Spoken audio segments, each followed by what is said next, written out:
you boy in the corner there. You ought to be a Boy Scout. You're a fine-looking fella, and I know you would make a jolly good backwoodsman by the look of you. You're ugly enough anyway. And you gal there, no, I don't mean you. I mean the pretty one behind you. You ought to be a girl guide, you know. Oh, you are one. Oh, I beg your pardon. That's quite right. Now go on and tell all your pals to come and be girl guides like you. I'm very glad to see you there. Thank you all. Good luck to you. We fought our fight in silence, but the war's not done. no ground was gained, but the fear from our past howls in the wind. It's a foolish and a dangerous endeavor. It's a cut against the grain. It is not wise to go against the weather, just to get caught out in the rain. And through it all, your words remain like teardrops in a hurricane.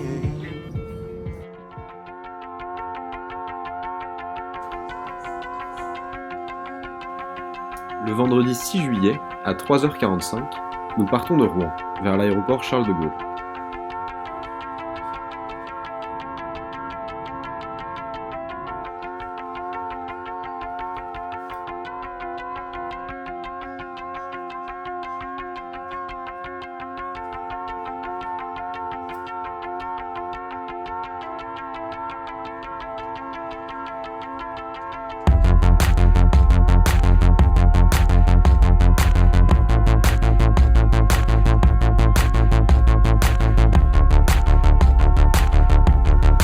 Heures plus tard, après une escale à Munich et une autre à Pékin, nous posons le pied sur le sol mongol pour la première fois.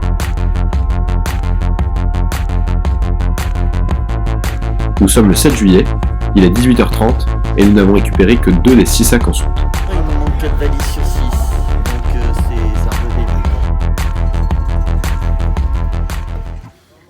Pour rejoindre le centre-ville d'Oulan-Bator depuis l'aéroport Genghis Khan, nous avons pris un bus. Et c'est durant le trajet que nous avons découvert à quel point la misère était présente dans le pays. Nous avons longé en bus les bidonvilles qui s'étalent autour de la capitale.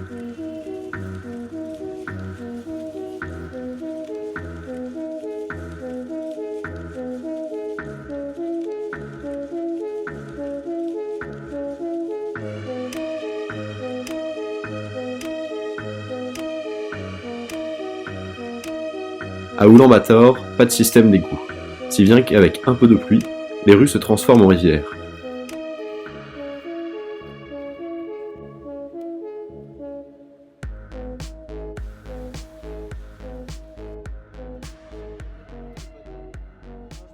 Du coup, comme certains d'entre nous n'ont pas leur sac, notamment Mars, ou Arthur, ou Alexis, ou Lucien encore, on va aller au grand magasin d'État, essayer de trouver des pantalons ou des trucs comme ça, et aussi échanger de l'argent. Voilà. Bon, par contre, il pleut, du coup, c'est un peu la douche. Voilà.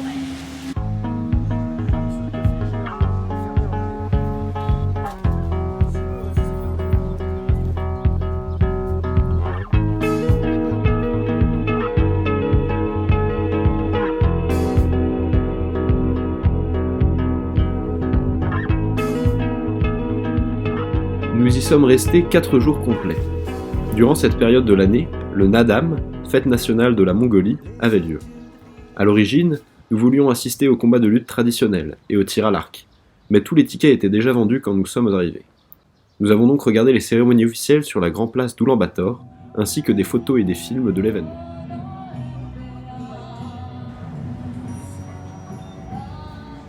Durant notre séjour touristique, nous avons pu visiter les points d'intérêt du centre-ville, tels que le State Department Store, le musée national de la Mongolie ou encore le musée des dinosaures.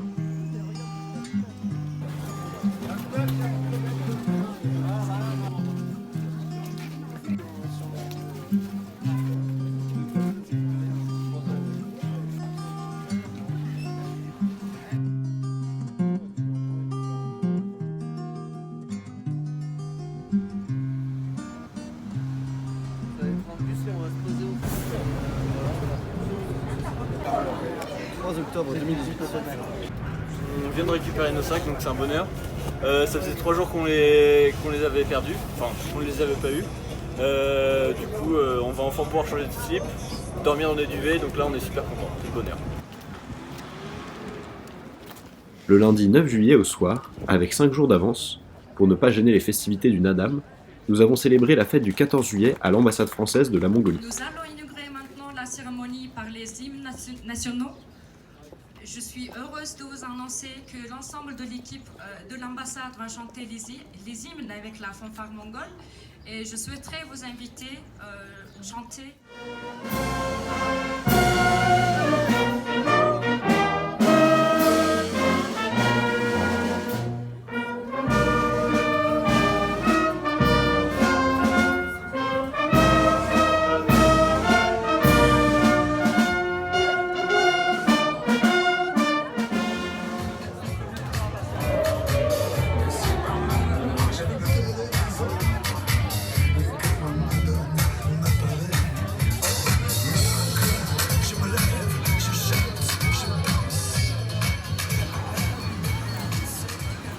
2 jours plus tard, à l'occasion de la demi-finale de la Coupe du Monde de football, nous retrouvions les Français présents à l'ambassade dans un bar pour supporter l'équipe de France face aux Belges. Du coup là on sort du resto, c'est un petit resto traditionnel comme un peu tous les jours. On a mangé des glaces, il est 23h.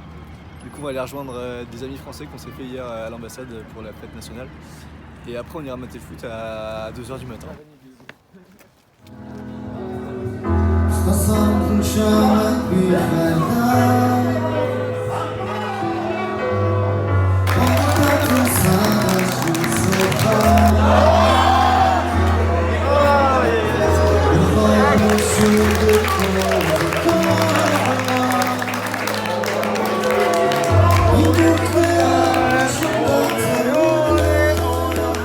On est en finale, comme vous pouvez le voir, il est 4h18 du matin, le soleil va se lever, le match vient de se terminer, on est en finale, donc voilà, que du bonheur.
Nous arrivons à la ferme de Charcoloy, à une vingtaine de kilomètres d'Oulan-Bator. Elle est située près d'une ancienne fromagerie que tenait Didier, un expatrié français venu vivre en Mongolie. Je suis arrivé ici il y a plus de 10 ans maintenant. J'étais dans un pays quasiment vierge, où il n'y avait rien. Et donc ça représentait une forme de challenge, d'arriver dans un pays nouveau, avec une culture totalement différente, et d'essayer de construire ou de bâtir quelque chose. Là où aujourd'hui il y a la ferme, il n'y avait rien.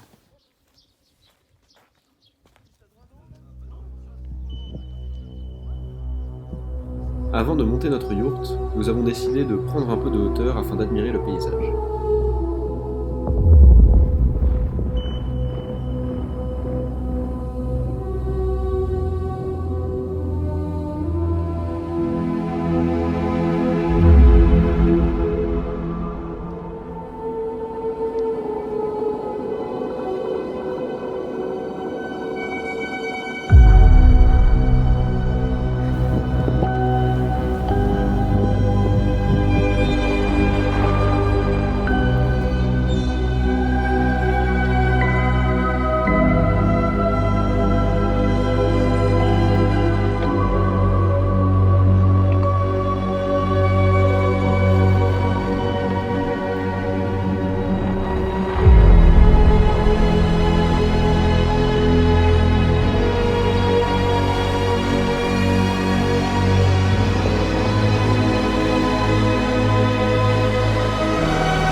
L'agriculture telle qu'on la connaît en France est quelque chose de totalement inconnu pour les Mongols. Les légumes ne font partie de leur alimentation que depuis très peu de temps, quelques années. Donc c'est effectivement quelque chose d'assez compliqué, je dirais, à leur apprendre. La gestion d'une ferme, qu'est-ce que c'est qu'une ferme? Puisque à la différence de l'activité des Mongols qui est nomadique, là au contraire on est dans une ferme, on est statique.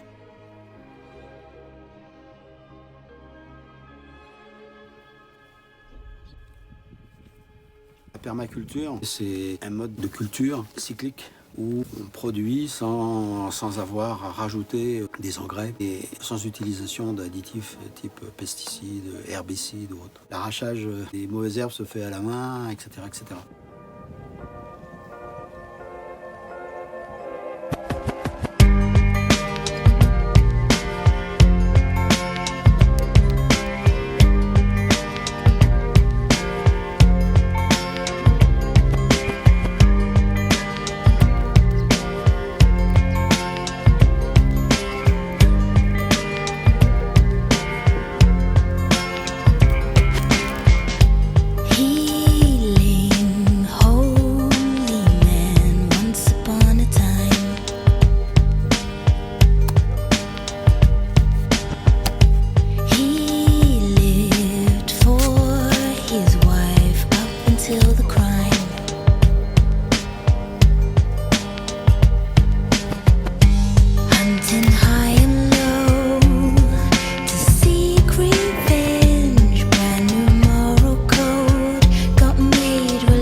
Mais non.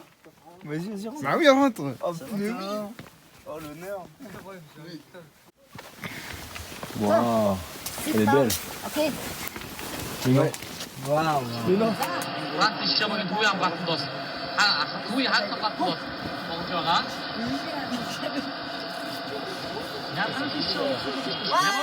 Oula, oula, oula. Allez, les gars, on est les champions.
turn and run farther when the fast bullets fly.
Au lieu de mettre 100 ans, l'exode rural a mis 15 ans à peu près.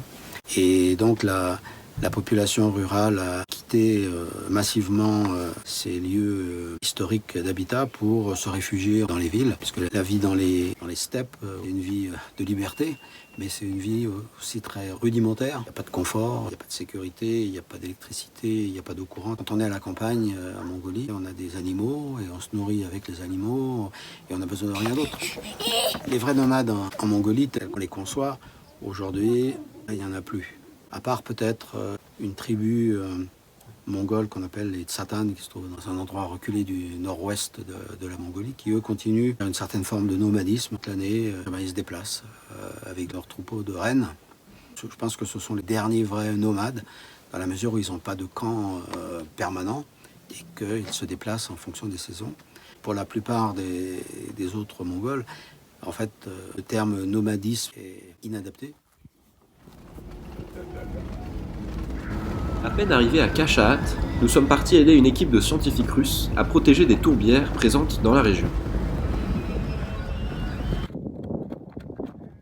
This peat is sucking water. More peat, more water. More water, more peat. And globally, these ecosystems play a very crucial role for the carbon storage, for the climate change, yeah? Because they are uptaking the carbon and storing it from the atmosphere. Yeah? But when peatland is dry, it starts to emit greenhouse gases, and it became dangerous for the climate. So it has the other feedback to the climate. Yeah. So now we want to make as minimum 2 good dams and fence it, okay, that the animals don't destroy it anymore. Yeah, it is clear how to restore it. You have in France, for example, large Meyer station, Besançon. They are making these experiments. You have a lot of life project funded from EU to restore peatlands, and it is clear. You have ditches, and you just close them. Yeah, close ditches by small dams, and the water is going back to the peat. Yeah, here, yeah, how to do this, yeah? So we were making here a huge study with the georadar and electromagnetic resonance, because usually in Mongolia peatlands are associated with permafrost. You know what's permafrost? Yes, yeah, frozen ground. There's a lot of permafrost. Surprisingly, it used to be in 70s last century. Inventory gave 60% of country was covered with permafrost. Now it is only 29. The permafrost is going, and peat is protecting permafrost. So it's also because of the thermo-isolating capacity. So it's also very significant for this. Permafrost is the last really storage, huge storage of fresh water in this country. Yeah? So that's why to protect peatlands and manage them better is very significant. Yes.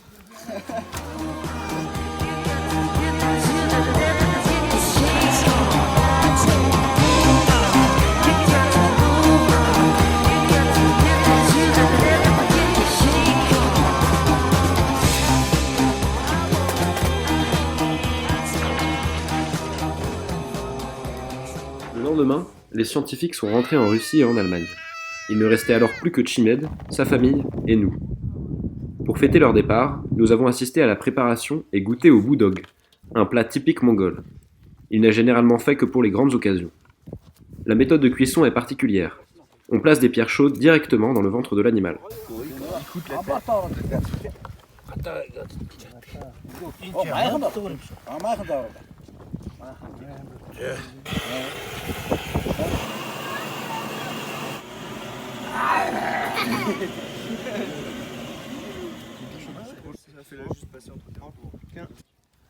Go, hein.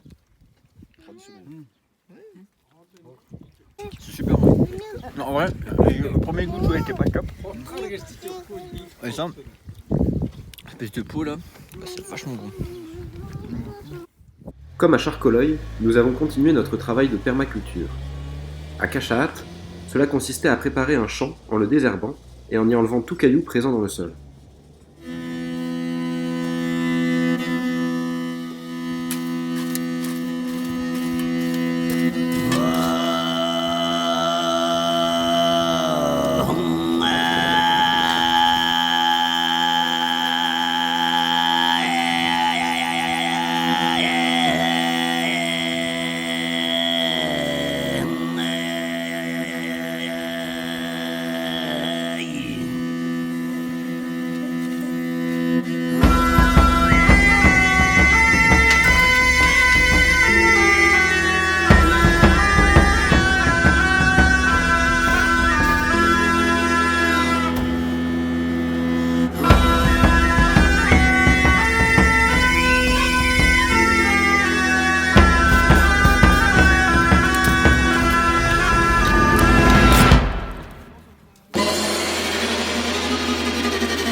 Un jour de forte pluie, nous ne pouvions plus travailler correctement, et Chimède nous a donc emmenés voir des bouquetins dans les montagnes alentours.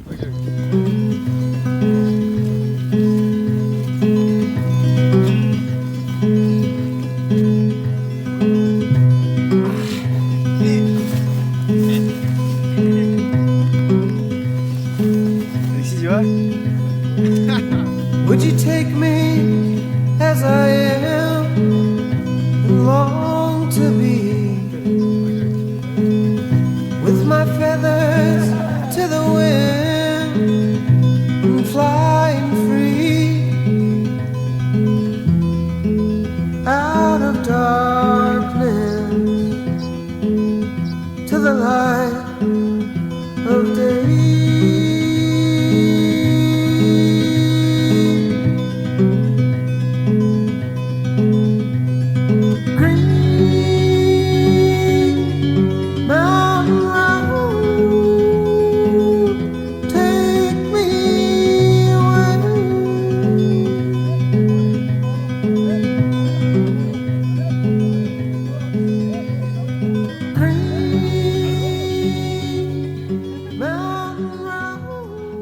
Forte pluie, le camion de Chimède ne pouvait plus passer sur le chemin de montagne. Nous sommes donc partis déblayer la route pour créer un passage.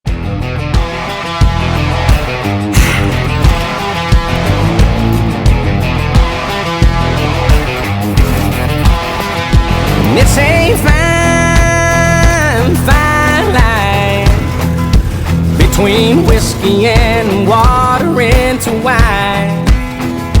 It's a long way home when you're down and out here on your own. It don't matter who you are when it's time to lock and load. Everybody's got a little outlaw winner, chrome piece hiding in the blacked out denim, heartbeat beating to a rock and roll rhythm, yeah. Everybody got a couple scarred up knuckles, blood on the boots and the back up buckle, diamondback rattle with a quick strike venom. Everybody's got a little outlaw in 'em. When they knock you to the ground, you ain't gonna let nobody keep you down. When your back's against the wall, that's when you gotta learn to stand up tall. Be that rebel fight inside of you, it's been there all along. Everybody's got a little outlaw in 'em, chrome piece hiding in the blacked out denim, heartbeat beating to a rock and roll rhythm, yeah. Everybody got a couple scarred up knuckles, blood on the boots and the back up buckle, diamondback rattle with a quick strike venom. Everybody's got a little outlaw in 'em.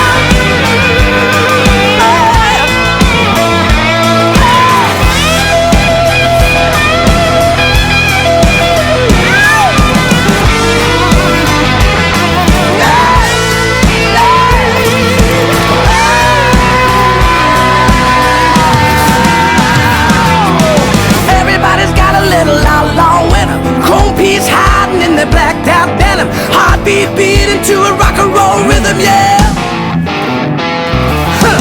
Everybody's got a little frontman swagger, stone cold rolling like a young Mick Jagger, a new tattoo that you can't keep hitting. Everybody's got a little outlaw in it, yeah. Oh.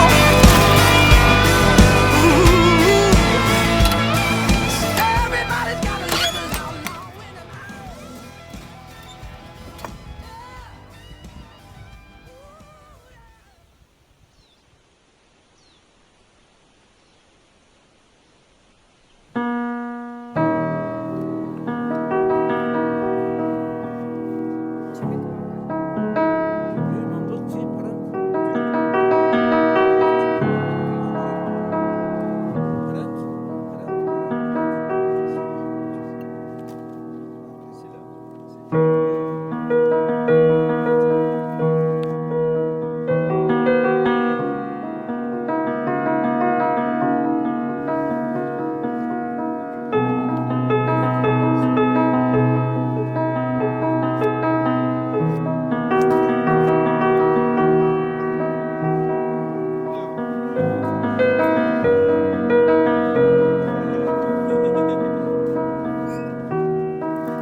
Chimène nous a accueillis du 24 juillet au 1er août.